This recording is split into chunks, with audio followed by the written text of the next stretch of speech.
Salut et bienvenue sur le podcast S'élever en même temps que son enfant. Je suis Maude, coach certifiée chez Mercredi, mais surtout maman de 3 enfants. Sur ce podcast, je t'aide à conjuguer la bienveillance avec la réalité de ton quotidien de maman.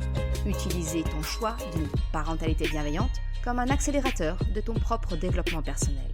T'aider à changer de regard sur les situations que tu vis avec ton enfant pour t'en servir, pour grandir et apprendre sur toi.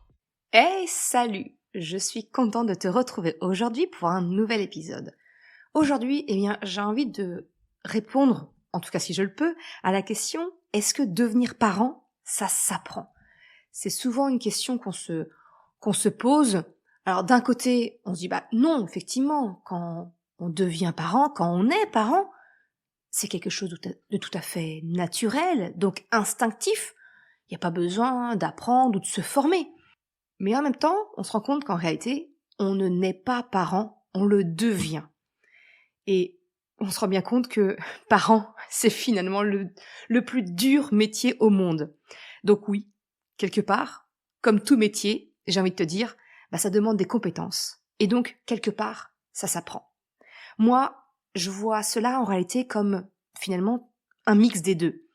Il y a une partie instinctive, mais si on désire améliorer ce que l'on a connu soi-même, alors il faut faire différemment. Différemment, c'est pas toujours évident quand on ne sait pas quelle direction prendre. Et comme l'a dit Einstein, la folie, c'est de faire toujours la même chose et de s'attendre à un résultat différent. Donc c'est pas en reproduisant l'éducation qu'on a reçue qu'on va obtenir un résultat différent. C'est pour cela que je considère vraiment que nous, les parents, nous grandissons, nous nous élevons en même temps que notre enfant que l'on accompagne. On apprend sur nous, sur la vie, en accompagnant notre enfant. Il nous pousse dans nos limites. Quelquefois, on se dit, il nous cherche. Il nous confronte à nos incohérences. Il met en lumière nos parties sombres. Et j'ai envie de te dire, quelque part, c'est autant d'opportunités à travailler sur soi, à amorcer ce fameux travail de développement personnel pour évoluer et en faire bénéficier notre enfant.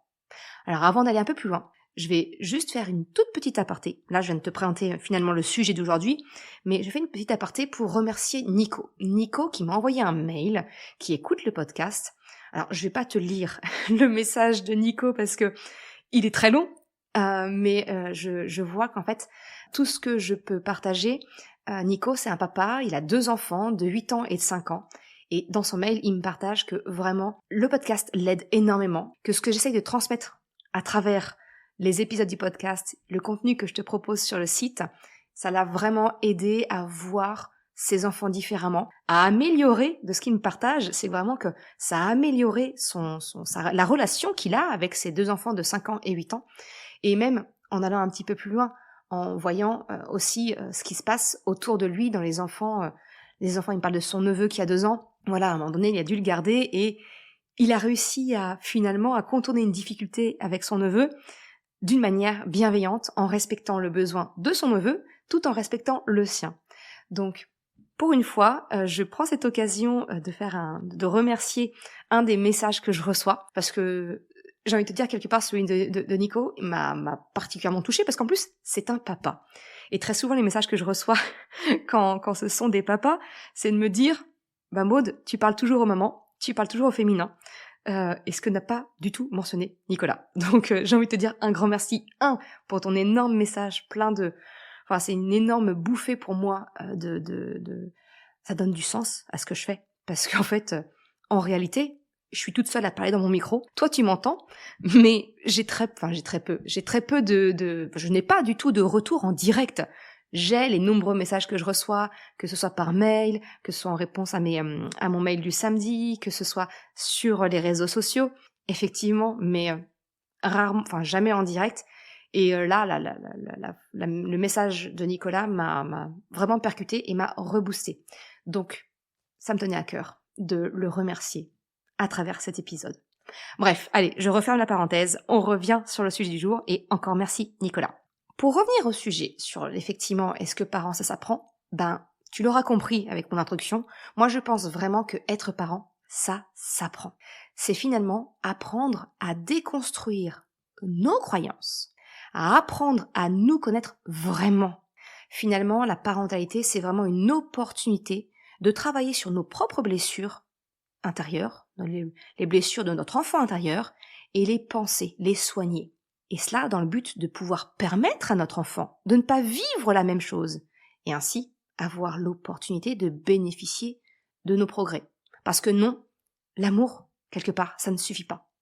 Parce que dans notre quotidien stressant, où on est tellement, on est chargé, on n'a pas le temps de prendre le temps de vraiment être le parent cool que l'on aimerait, le fait est que si on ne sait pas vivre, nous adultes, nos émotions, si on ne sait pas apprendre de nos erreurs, le montrer à notre enfant, si on ne prend pas conscience de tous nos réflexes, de pensée, de nos actions conditionnées, nos croyances, eh bien, il est fort à parier que nous allons simplement, finalement, reproduire ce que nous avons connu enfant. Le bon, bien entendu, mais aussi le moins bon.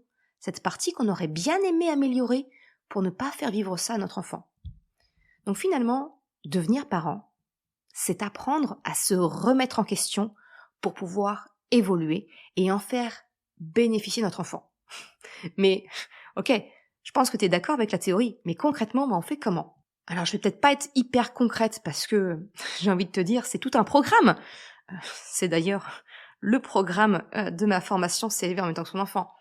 Mais pour t'aiguiller aujourd'hui, dans l'épisode d'aujourd'hui, je vais te prendre le cas très précis, une métaphore qui te parlera, j'en suis certaine. Au moment où j'enregistre l'épisode, on est au printemps, ça y est. Et quand on est au printemps, on voit la végétation fleurir, les plantes pousser. J'aimerais que tu te poses la question. Quand une plante ne fleurit pas, quel est ton réflexe ? Je suppose que ça va être de vérifier l'environnement de la plante, la mettre peut-être plus au soleil ou au contraire moins à la lumière directe. Peut-être que tu vas choisir de la rempoter, de la mettre sous serre. En fait, tu ne vas pas accuser la plante de te provoquer, de te chercher, qu'elle ne grandit pas et qu'elle ne fleurit pas comme elle devrait être. Tu vas aller vérifier l'environnement de la plante et tenter d'y remédier. Alors oui, je sais, c'est une métaphore qui est quand même assez connue, mais je l'aime bien, parce qu'elle illustre, selon moi, vraiment parfaitement la croyance générale de notre société, notamment la société française, que nous avons de penser que si les enfants n'agissent pas de la bonne façon, eh bien c'est eux le problème qu'il faut corriger. Alors que, tu le vois, si on transpose à un autre sujet, comme ici le jardinage, ça va te sembler logique que l'environnement doit être revu, doit être remanié. Tu dois changer quelque chose à l'environnement pour avoir une chance que la plante ait le comportement qu'on attend d'elle. Fleurir. C'est quand même dommage qu'on n'ait pas ce réflexe-là quand il s'agit de nos enfants. Moi, j'aime bien voir la parentalité comme du jardinage. Nous, les parents, nous sommes les jardiniers. Des jardiniers en herbe. Et nos enfants, eh bien, ce sont les plantes que nous souhaitons voir fleurir. En tant que jardinier, il faut bien se regarder objectivement. Est-ce qu'on y connaît quelque chose au jardinage ? Est-ce que l'on connaît les plantes, leurs différents types, leurs différents besoins, comment justement prendre soin d'une plante assez particulière ? J'ai envie de te dire, quelque part, tout le monde est capable de creuser la terre, de rempoter une plante. Ça, c'est relativement instinctif. Exactement comme on le pense pour le fait de devenir parent, d'être parent. C'est la même logique, c'est la même vision, c'est instinctif, voilà. Et puis on se rend compte qu'une plante ne fait pas l'autre. Certaines plantes vont avoir besoin de lumière directe, d'autres surtout pas, auquel cas tu risques de les voir mourir. Il y a des plantes qui vont émettre au sud, d'autres au nord, à l'ombre, en pleine lumière, en lumière indirecte. Certaines auront besoin peut-être d'un terreau spécifique, d'un très bon drainage. Et du coup, en tant que jardinier, qu'est-ce qu'on fait ? On va se renseigner, on va apprendre. Eh bien, tu vois, pour moi, c'est exactement la même chose pour toi et ton enfant, votre relation. Si être parent, ça peut sembler instinctif et que l'on n'a pas besoin de se former, entre guillemets, si on souhaite faire les choses différemment, faut bien reconnaître que il va falloir que apprendre va être nécessaire. Si vraiment on veut permettre à notre enfant de se développer dans son plein potentiel et que nous, on va accompagner notre enfant en reprenant finalement l'éducation qu'on a reçue, qu'on a appréciée, mais en améliorant ce qu'on a moins aimé. Un peu la version 2.0, tu vois. Pour ça, il faut apprendre. Alors, apprendre, se former pour être parent, tu peux le faire de différentes façons, bien entendu. Ça peut être avec du contenu gratuit, comme ce podcast, avec des livres, avec des blogs, ou bien, oui, à travers des formations. Parce qu'en fait, elles ont été créées pour justement avoir un cheminement logique, te permettre une progression, passer de la théorie à la pratique, et finalement, c'est un gros raccourci pour vraiment aller beaucoup plus loin et vraiment dépasser la théorie et rentrer dans du concret. En tout cas, tu l'auras compris, c'est ma vision. C'est comme ça que je crée les formations que je te propose. Que ce soit s'élever en même temps que ses émotions, qui est une formation qui se concentre vraiment sur savoir mieux vivre et communiquer ses émotions, ou bien mon accompagnement en ligne beaucoup plus complet, qui est s'élever en même temps que son enfant. Le but de cette formation, c'est vraiment de te permettre d'avoir toutes les clés en main pour accompagner ton enfant dans la bienveillance, tout en sachant fixer un cadre bienveillant et sécurisant, des règles auxquelles ton enfant adhérera naturellement et volontairement. Tu sauras comment lui donner confiance en lui, comment faire pour que ton enfant participe à la vie de la maison et trouve cela tout à fait normal, et puis comment retrouver une ambiance familiale sereine et apaisée, que ce soit entre toi le parent et ton enfant, mais aussi les enfants entre eux, notamment si tu as une fratrie. Donc oui, je considère vraiment que devenir parent, être parent, ça s'apprend.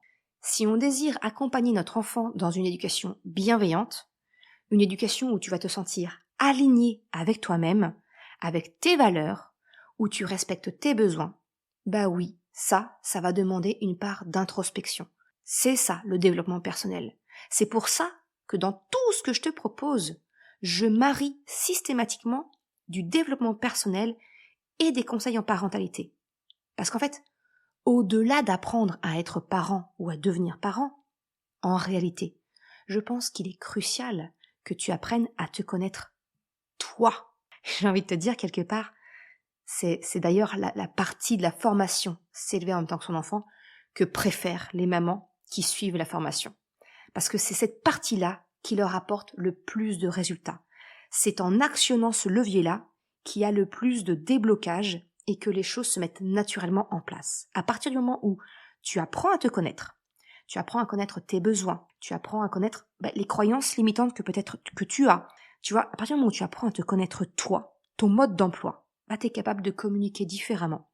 Tu es capable de t'adapter avec ton enfant. Et ça change absolument tout. Parce que notre enfant, comme toute relation, c'est un miroir. Il vient réagir en fonction de comment toi tu te comportes. Donc tu le comprends. Si tu es capable de dépasser en fait tes croyances, tes projections de pensée, que tu es capable de comprendre pourquoi cette règle ou cette valeur te tient à cœur, tu la communiques d'une manière beaucoup plus efficace à ton enfant. Et ton enfant la comprend, donc l'accepte beaucoup plus facilement. Donc encore une fois, c'est vraiment cette partie-là, c'est le levier le plus puissant pour faire changer les choses dans la relation avec ton enfant. Si je dois te donner un conseil dans cet épisode, ce serait vraiment finalement de regarder ta propre enfance. Qu'est-ce que tu garderais ? Et au contraire, qu'est-ce que tu changerais ? Et dans ces deux cas, il serait intéressant que tu cherches pourquoi. Pourquoi est-ce que tu aimerais garder cette valeur ou cette croyance de ton enfance ? Et pourquoi est-ce que tu voudrais changer quelque chose que tu as connu toi enfant ? Comment est-ce que, à partir de là, tu peux faire avec ton enfant différemment ou en reproduisant ? Qu'est-ce que concrètement tu peux mettre en place pour être ce parent 2.0 ? 2.0 dans le sens, tu améliores, tu capitalises sur l'éducation que tu as reçue et tu améliores ce que tu souhaites améliorer. Parce que être parent, c'est en réalité regarder en arrière, sa propre enfance, pour mieux comprendre qui tu es et comment tu fonctionnes. Tout ça dans le but de créer le futur, la relation avec ton enfant. Eh bien souvent, ça va demander du lâcher-prise et de la confiance en soi. Et c'est très souvent deux leviers qui sont souvent assez peu développés chez nous, les parents, et que nous avons besoin de travailler comme un muscle. Donc oui, je pense sincèrement que être parent, ça s'apprend, dans le sens que cela va nous demander de l'introspection, de la remise en question, pour nous permettre d'évoluer. Alors oui, tu peux le faire en complète autonomie, en parcourant des livres, en écoutant des heures de podcast, en lisant plusieurs blogs, mais tu peux aussi faire le choix d'un raccourci, en te faisant accompagner, par exemple, par une coach parentale. Et là, je parle pas que pour moi, je suis pas la seule. Je ne parle pas que pour ma crèmerie. Mais en tout cas, si ma vision te parle, je te propose de découvrir mes formations et mon coaching individuel sur le site merrecredi.com. Mais je suis curieuse. Toi, qu'est-ce que tu en penses? Est-ce que, selon toi, être parent, c'est instinctif? Est-ce qu'au contraire, c'est quelque chose qui s'apprend?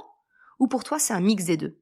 J'aimerais bien avoir ton avis sur la question. Alors, encore une fois, je sais, je parle toute seule derrière mon micro, mais je serais très heureuse si tu pouvais me communiquer ton avis, que ce soit par mail, que ce soit sur les réseaux sociaux, que ce soit peut-être sur la plateforme où tu m'écoutes. Je sais que Apple Podcast et Spotify le permettent.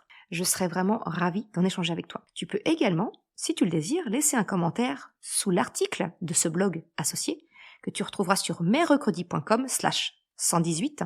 Ce sera avec grand plaisir qu'on échangera ensemble sur le sujet. Je te remercie d'avoir écouté cet épisode jusqu'à la fin.